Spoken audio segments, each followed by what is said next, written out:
Param Vijayate Shri Krishna Sankirtanam, total world victory, Hare Krishna. My name is Sitapati Das, and this is Bhagavad-gita As It Is, Chapter 5, Text 2. Bhagavad-gita, the Song of God, as it is by His Divine Grace, Srila A.C. Bhaktivedanta Swami Prabhupada, Chapter 5, Karma-yoga, Action in Krishna Consciousness, Text number 2. Let's go. Make that a little bit bigger, hey? śrī-bhagavān uvāca sannyāsaḥ karma-yogaś niḥśreyasa-karāv ubhau tayoḥ tu karma-sannyāsāt karma-yogo viśiṣyate. Word for word. śrī-bhagavān uvāca, Personality of Godhead said, sannyāsaḥ, renunciation of work, karma-yogaḥ, work in devotion, cha also, niḥśreyasa-karau, all leading to the path of liberation, ubhau, both, tayoḥ, of the two, but, karma-sannyāsāt, in comparison to the renunciation of fruitive work, karma-yogaḥ, karma-yogaḥ, work in devotion. Viśiṣyate is better.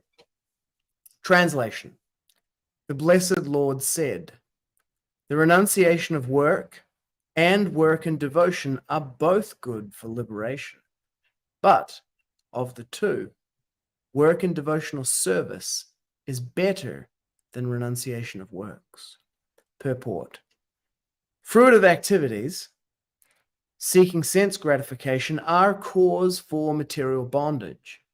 As long as one is engaged in activities aimed at improving the standard of bodily comfort, one is sure to transmigrate to different types of bodies, thereby continuing material bondage perpetually. Śrīmad-Bhāgavatam confirms this as follows. Nunam pramata kurute vikarma yad indriya pritaya aprinoti nasadu manyeyata atmano yam asan api kleshada asadeha parabhavastavad abodajato yavana jigyasata atmatatvam yavat kriyastavad idam manovai karmatmakam yena sharira bandhaha evam mana karma vasham prayunte avidyayatman yupadiyamane pritirnayavan mayi vasudeve namuchyate deha yogena tavat. People are mad after sense gratification, and they do not know that this present body, which is full of miseries, is the result of one's fruitive activities in the past. Although this body is temporary, it is always giving one trouble in many ways. Therefore, to act for sense gratification is not good. One is considered to be a failure in life as long as he makes no inquiry about the nature of work for fruitive results. For as long as one is engrossed in the consciousness of sense gratification, one has to transmigrate from one body to another. Although the mind may be engrossed in fruitive activities and influenced by ignorance, one must develop a love for devotional service to Vasudeva. Only then can one have the opportunity to get out of the bondage of material existence. Śrīmad-Bhāgavatam, Canto 5, Chapter 5, Texts 4 to 6. Therefore, jnana, or knowledge that one is not this material body but spirit soul, is not sufficient for liberation. One has to act in the status of spirit soul. Otherwise, there is no escape from material bondage. Action in Krishna consciousness is not, however, action on the fruitive platform. Activities performed in full knowledge strengthen one's advancement in real knowledge. Without Krishna consciousness, mere renunciation of fruitive activities does not actually purify the heart of the conditioned soul. As long as the heart is not purified, one has to work on the fruitive platform. But action in Krishna consciousness automatically helps one escape the result of fruitive action so that one need not descend to the material platform. Therefore, action in Krishna consciousness is always superior to renunciation, which always entails a risk of failing. Renunciation without Krishna consciousness is incomplete, as confirmed by Srila Rupa Goswami in his Bhakti Rasamrita Sindhu. Prapanchikataya buddhya hari sambandhi vastunaha mumukshubir parityago vairagyam palvukatyate. Renunciation by persons eager to achieve liberation of things which are related to the Supreme Personality of Godhead, even though they are material. Let me do that again. Renunciation by persons eager to achieve liberation of things which are related to the Supreme Personality of Godhead, though they are material, is called incomplete renunciation. I have a strong sense that that would have been edited in the second edition. Renunciation is complete when it is in the knowledge that everything in existence belongs to the Lord and that no one should claim proprietorship over anything. One should understand that factually nothing belongs to anyone. Then where is the question of renunciation? One who knows that everything is Krishna's property is always situated in renunciation. Since everything belongs to Krishna, everything should be employed in the service of Krishna. This perfect form of action in Krishna consciousness is far better than any amount of artificial renunciation by a sannyasi of the Mayavadi school. Om Jnana Timirandasya Jnananjana Shalakaya Chakshu Unmilitam Yena Tasmai Sri Gurave Namaha. Jai Srila Prabhupada. Let's have a look at the diff. Alrighty. Well, the Blessed Lord has gone to the Supreme, or the Personality of Godhead. Rather than said, it's changed to replied. The Personality of Godhead replied, closer to Srila Prabhupada's original manuscript.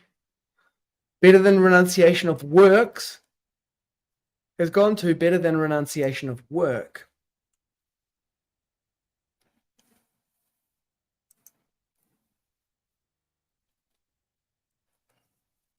The renunciation of work and devotional service, better than to cease fruitive activities. Okay, that's not closer to the manuscript. Into the purport. So the Śrīmad-Bhāgavatam, okay, revised and enlarged.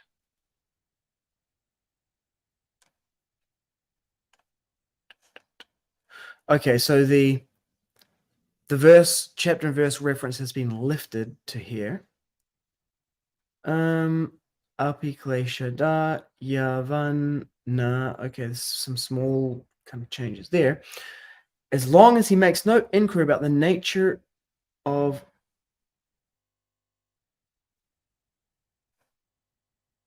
ooh, okay, what's happened here? Looks like one of these typist skips. Typist skip. Identity is considered to be a failure in life.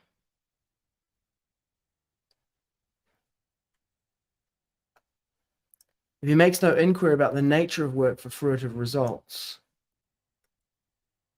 And in the second edition, let's go to chapter 5, text 2. This is the second edition.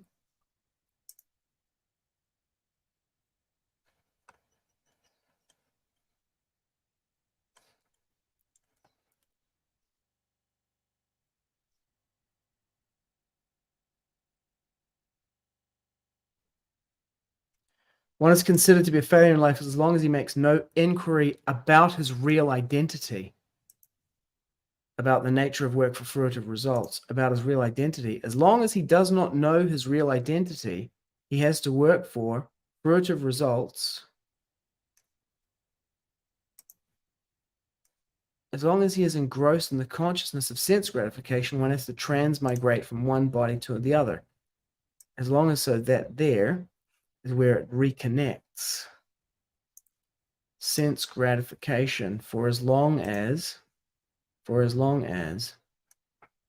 okay, so what has been chopped out or elided in the first edition is, if one is considered to be a failure in life, as long as he makes no inquiry about and his real identity. As long as he does not know his real identity, he has to work for fruitive results, for sense gratification. So this section here got chopped out and it went, as long as he makes no inquiry about fruitive results.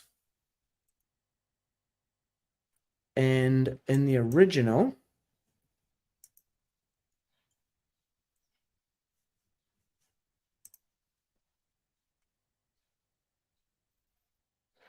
makes no inquiry about his real identity. You can see the skip here because the end of this line makes no inquiry about, skip that entire line, work for fruitive results. No inquiry about his real identity. As long as he does not know his real identity, he has to work for fruitive results for the matter of sense gratification. And so long as one is engrossed, so it literally is a type of skip. That is a good thing to put into the second edition. Bhagavad-gita Sindhu, the reference has been added. Yeah, as I suspected, the phrasing of this was being edited. I would have edited it. I mean, I could understand it, but it was complex, has many subclauses. When persons eager to achieve liberation renounce things, rather than renunciation, by persons eager to achieve liberation of things which are related to the Supreme Personality of Godhead, though they are material, is called incomplete renunciation. When persons eager to achieve liberation renounce things related to the Supreme Personality of Godhead, thinking them to be material, their renunciation is called incomplete. Let's have a look at Srila Prabhupada's phrasing here. Bhakti-rasa-mrita Sindhu. Renunciation of things which are related to the Supreme Personality of Godhead as material, or as though material, by persons eager to achieve liberation is called incomplete renunciation. As though material, or renunciation of these things which are related to the Supreme Personality of Godhead as material. And then here, it went from as material to as though material to though they are material. That is not either what Srila Prabhupada wrote, nor is it what's in the edited manuscript. As though material is different from though they are material. They mistakenly believe them to be material. So that's actually a good edit, but again, yeah, I wouldn't have gone and done that. There needs to be like a critical scholarly edition or something like that, or an errata or something. Renunciation is complete when it is in the knowledge that, because compete versus complete. Renunciation is complete. Yeah, I read it as complete. It actually says compete. That is definitely errata. Okay, Hare Krishna, Bhakti Rawadi, thanks for tuning in. And thanks, Ian, for tuning in. Here's a question. If you are in service of Krishna's consciousness, would that be the same as being of service, being in service for all human beings, regardless who they do or do not worship?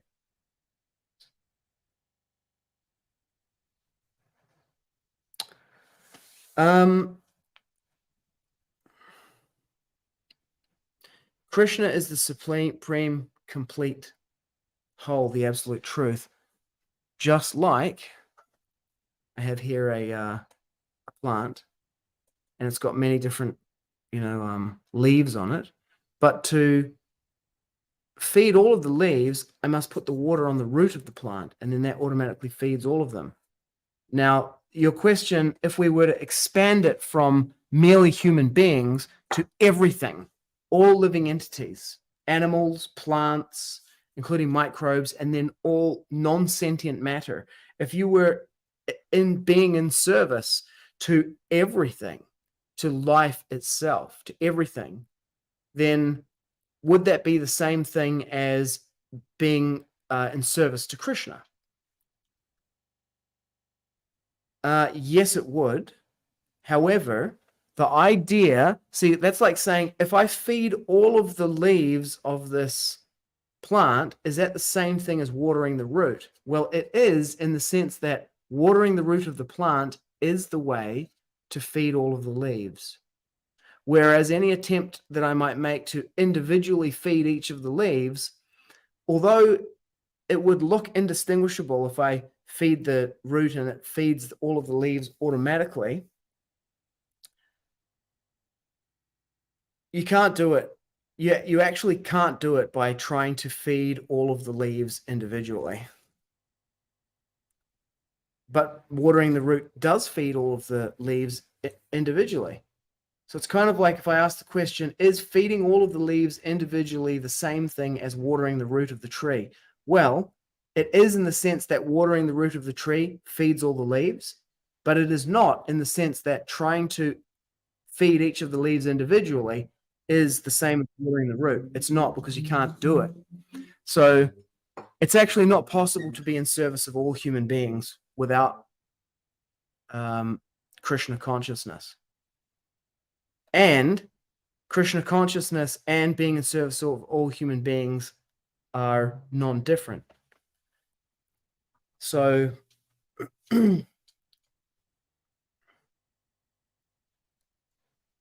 so the answer to this question is yes. If you're in service of Krishna, here you have in service of Krishna's consciousness. So if you're in Krishna consciousness, if you're in service of Krishna, the supreme absolute origin, the source of everything, then you're automatically in service for all human beings. I'll make a landmark kind of analogy here for you, because I know you'll understand this. It's like if I watch the forum leader doing what they're doing, and then I go out and try to imitate exactly all of the actions and all of the everything externally that I can see, all of the actions that they take. I go and try to mimic that. You know, is being connected to source the same as taking the actions that forum leader took in that particular forum? Well, yes, but taking all the actions that the forum leader took in that forum is not the same thing as being connected to source. So I hope that kind of helps to make that relationship clear. And then this last part of it here, the same of being in service for all human beings, for or to all human beings, regardless who they do or do not worship. See, I think the thing with source in, you know, that if you read the book of Est, I think it's called, and it is a reconstruction of a pre-landmark Erhard seminar, and it's kind of like a mixture between what is now the forum, the advanced course, and the communication course. And it also has reincarnation in it. It's got a big section on reincarnation. The book was written by a guy who went and did the seminar and then wrote it out like as a dramatic recreation of it afterwards. And yeah, it's got a big section on reincarnation, which is not in there anymore. Source is kind of like the impersonal aspect of Krishna. You know, and then this idea of life, like life is literally everything, and we are the space in which life shows up. Life automatically includes everything, everything. So in the 18th chapter of Bhagavad-gita, this is actually spoken about 1866. Let's have a look. The 18th chapter. Let me find it like this.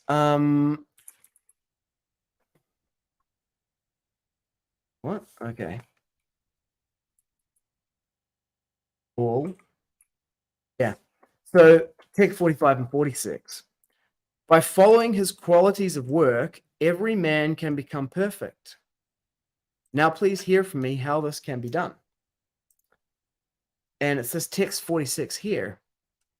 Yata privritir bhutanam yena sarvamidam tatam svakarmana tam abhyarchya siddhim vindati manavaha.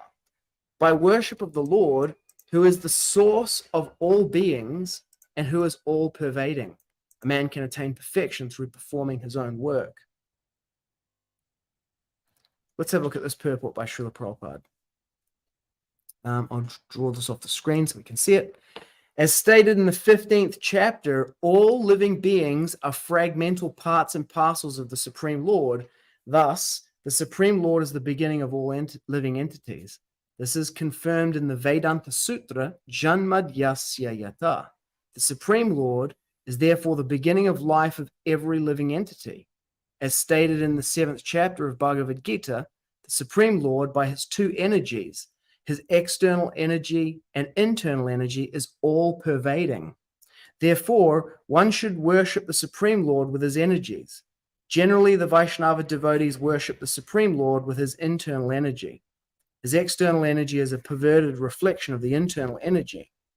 The external energy is a background, but the Supreme Lord, by the expansion of his plenary portion as Paramatma, is situated everywhere. He is the super soul of all demigods, all human beings, all animals, everywhere. One should therefore know that as part and parcel of the Supreme Lord, one has his duty to render service unto the Supreme. Everyone should be engaged in devotional service to the Lord in full Krishna consciousness. So you see here, it says here, the source of all beings. Pravriti bhutanam. Yata pravriti bhutanam. From whom the emanation of all living entities.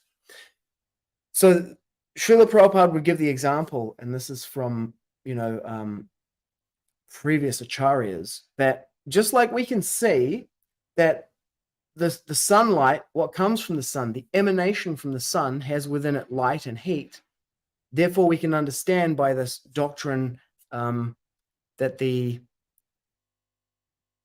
Satkaryavad, I can't remember the Sanskrit term for it, but it is that the effect is present in the cause.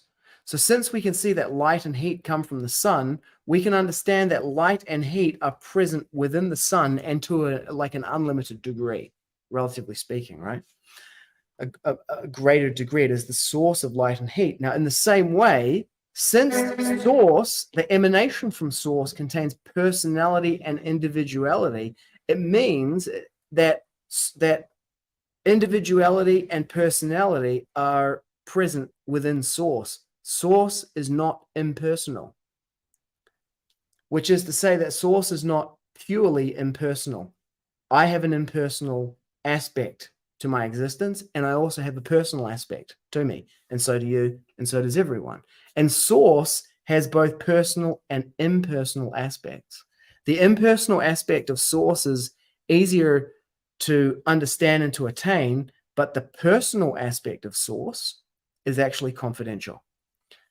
And Krishna explains this to Arjuna as he goes through this conversation.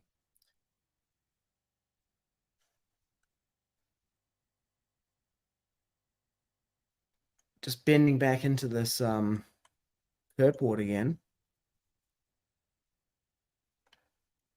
This at the end here where it says, one who knows that everything is Krishna's property is always situated in renunciation. So when we went to South America and I was learning Spanish, we were staying in Cuenca, Ecuador, up in the Andes. We would do 4 hours a day in the Spanish language school. We did this for a month. And then in the afternoon, we would go out chanting on the streets. And I had my Spanish teacher translate a small kind of little speech for me, wrote it on a piece of paper, and I would take it out and read it.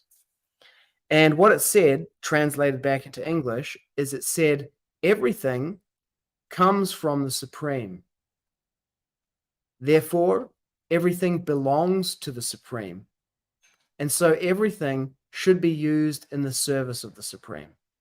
That was that's called the Ishavasyam principle, from a line in the Ishopanishad that says, Ishavasyamidam sarvam yat kinchat jagat yam jagat.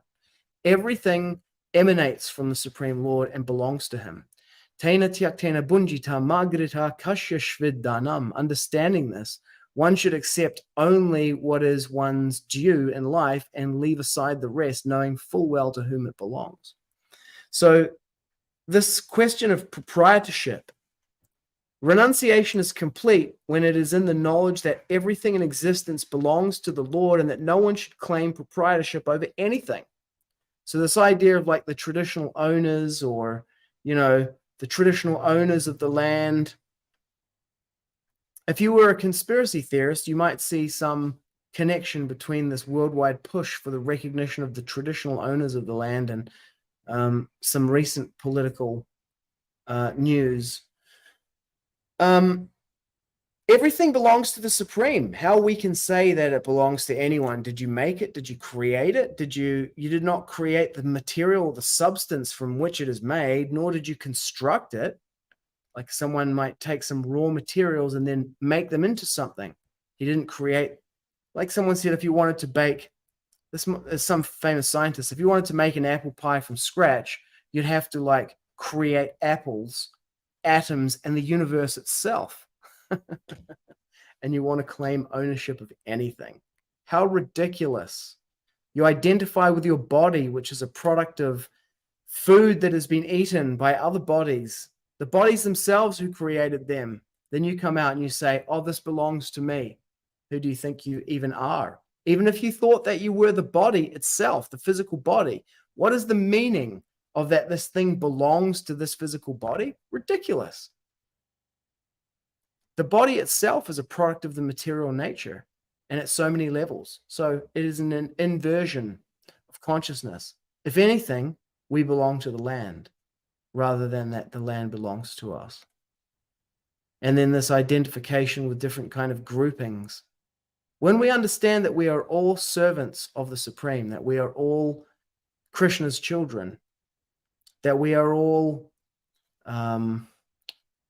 spiritual entities having temporary material experiences, and that the purpose of the human form of life is self-realization. All of this fighting over the proprietorship, bodily identification goes away.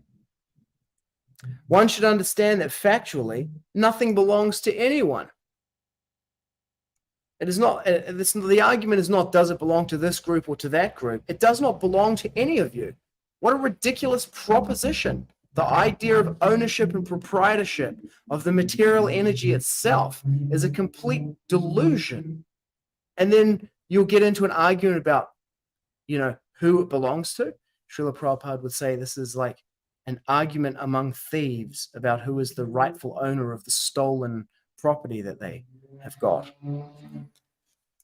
One who knows that everything is Krishna's property is always situated in renunciation. Since everything belongs to Krishna, everything should be employed in the service of Krishna. This perfect form of action in Krishna consciousness is far better than any amount of artificial renunciation by a sannyasi of the Mayavadi school.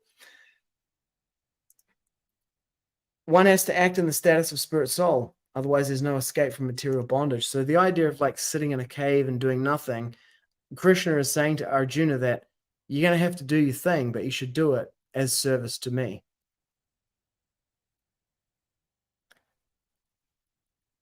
Action in Krishna consciousness is not, however, action on the fruitive platform, but they can look like the same thing.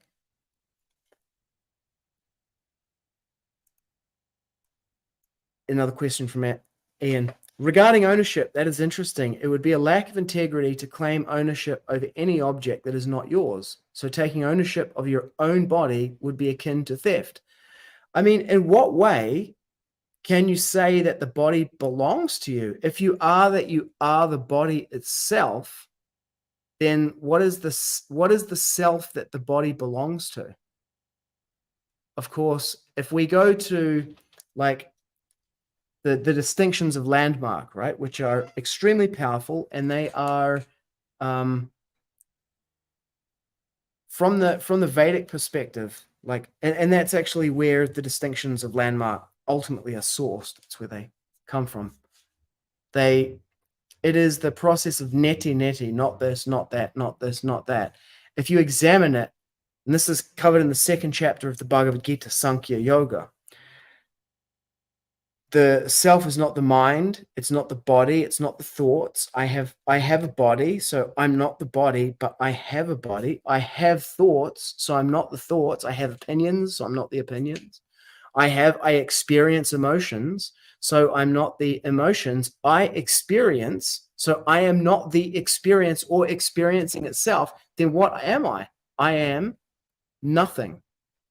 From the material perspective, I am nothing. So if I am nothing material, unless I am the source of matter itself, how can I say that I'm the owner of anything?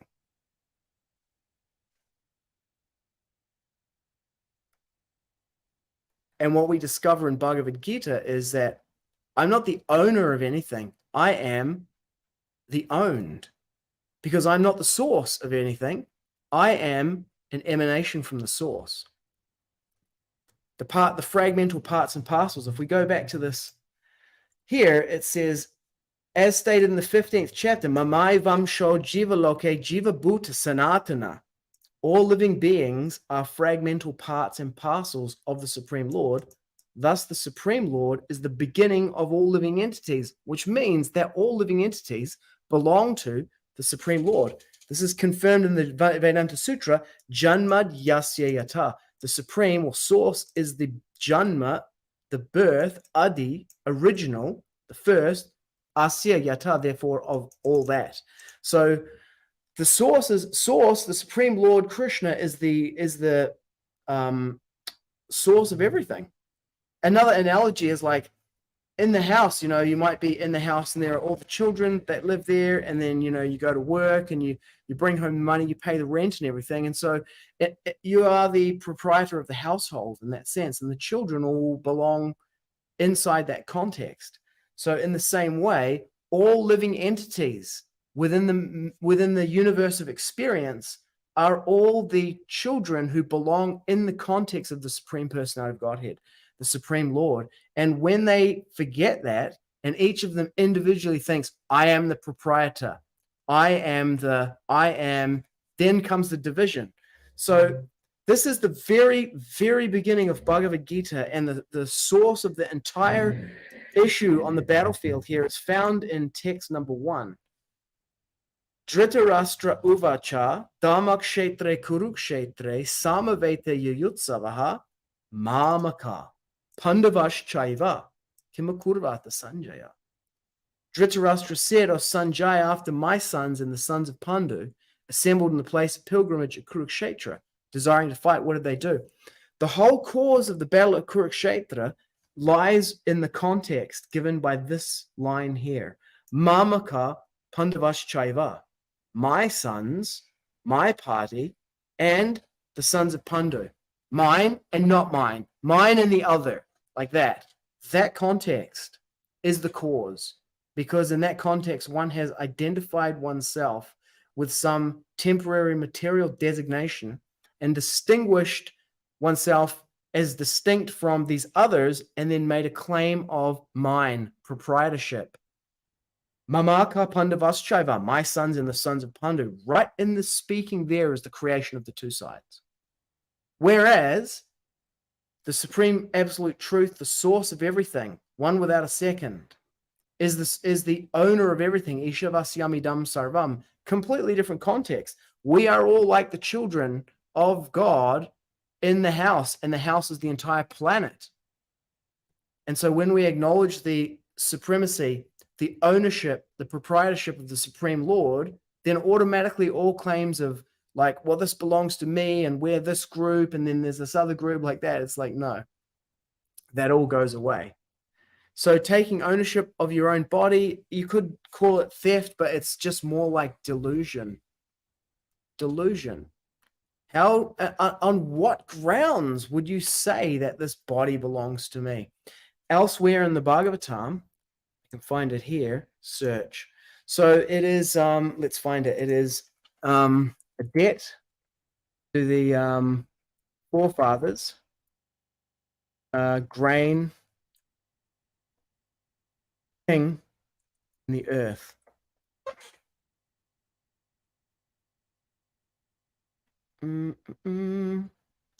Sages and the forefathers. Well, there's one mention of it there. Let's have a look at this one too. Okay, they're very connected, those two. 3 kinds of debts. Okay, so well, let's have a look at these 2 here. Oh, the Srila Prabhupada is speaking. Here's a class he's giving in New York.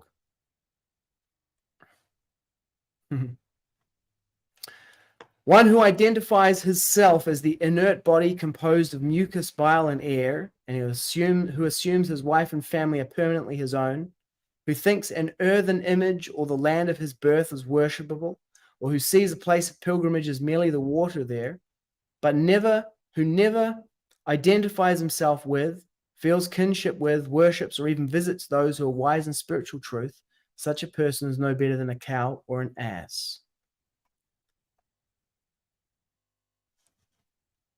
This is a good section here.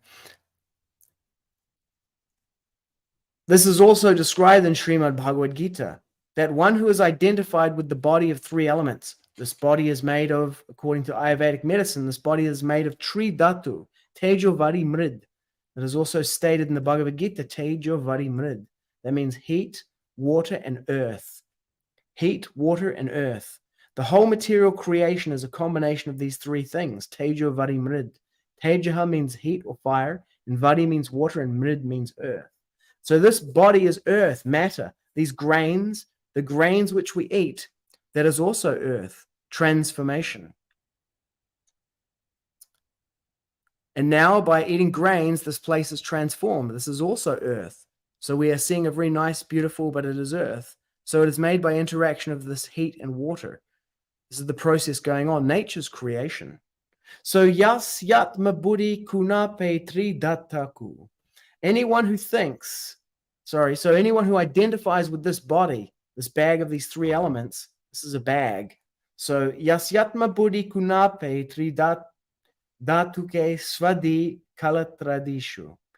And from this bag, there are so many other bags emanated, just like my children. They're also my different bags, production of this bag. So yasya buddhi kunape tri datuku svadi kalatradishu. So one who identifies this bag as myself. I am this body. And the result of my body, these kinsmen, children, and family, or countrymen, or society men, they are my own men. Bauma ijadhi means this earth from which this earthly body has grown up. That means the country, this country. We are fond of our country because from this American earth my body has developed, or from Indian earth, or this earth of this planet, apart from Indian or American conception of life. So we are human beings of this planet.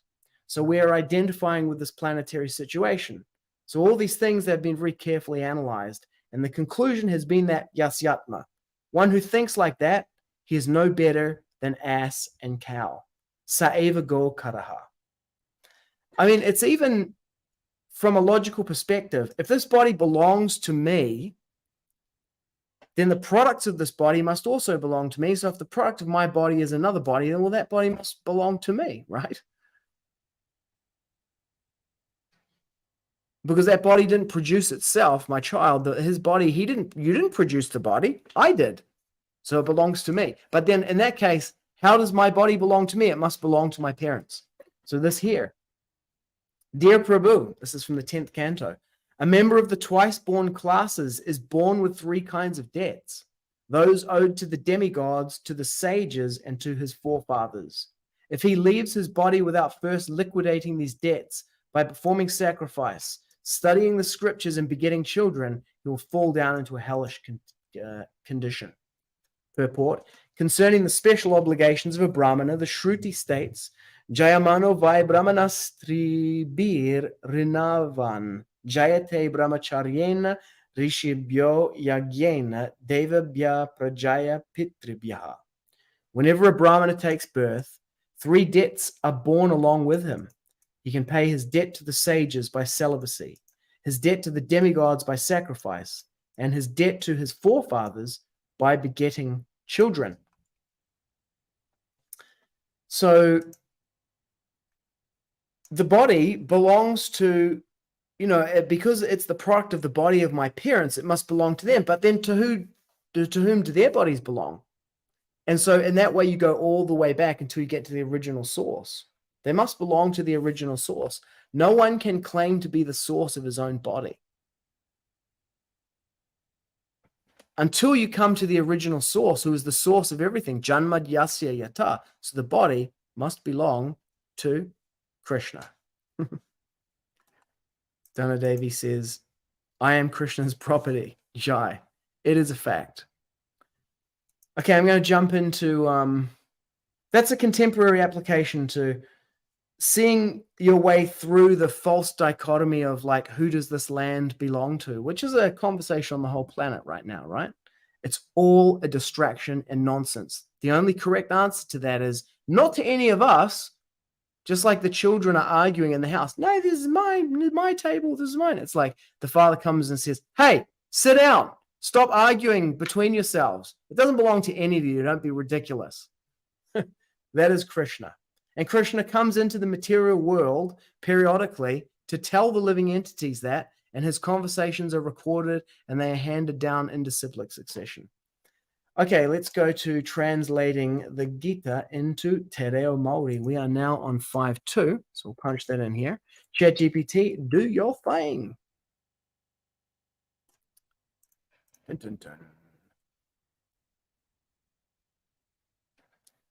Continuing with the Bhagavad-gita As It Is by His Divine Grace Srila A.C. Bhaktivedanta Swami Prabhupada. Here's the translation for verse 5.2. It's used the second edition here because the first edition, of course, said the Blessed Lord.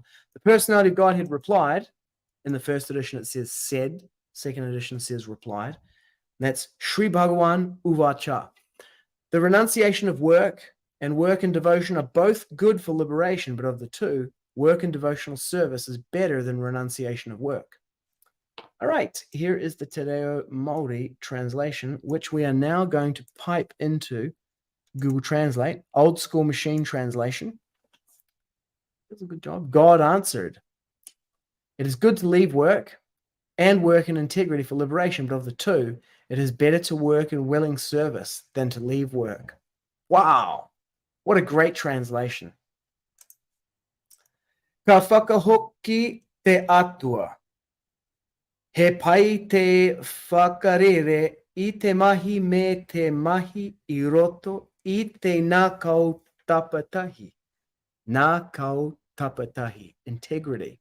The sitting place of affection or the heart and virtuousness or righteousness. Integrity. Mo te whakawatia. Watea. Engari o e nei e rua. Of the two things, he pai ake te mahi I roto, I te ratonga nā kau, I te whakerere mahi. Of the two things, he pai ake, it is better, the work, I roto. I roto te nā kau tapetahi. O e nei e rua, of these two, he pai ake, it is better, te mahi I roto I te ratonga nā kau. Devotional service, the work in devotional service. I te whakerere mahi. Whakerere mahi, renunciation of work. Beautiful. Let me just say this to ChatGPT. Thank you. That was a beautiful rendition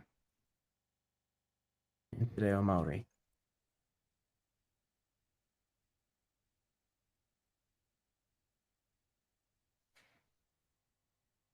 You're most welcome. I'm glad you found the rendition in Te Reo Māori beautiful. The Māori language has its own unique beauty and depth. If you have any more questions or topics you'd like to explore, please don't hesitate to ask. Kia ora. Fantastic.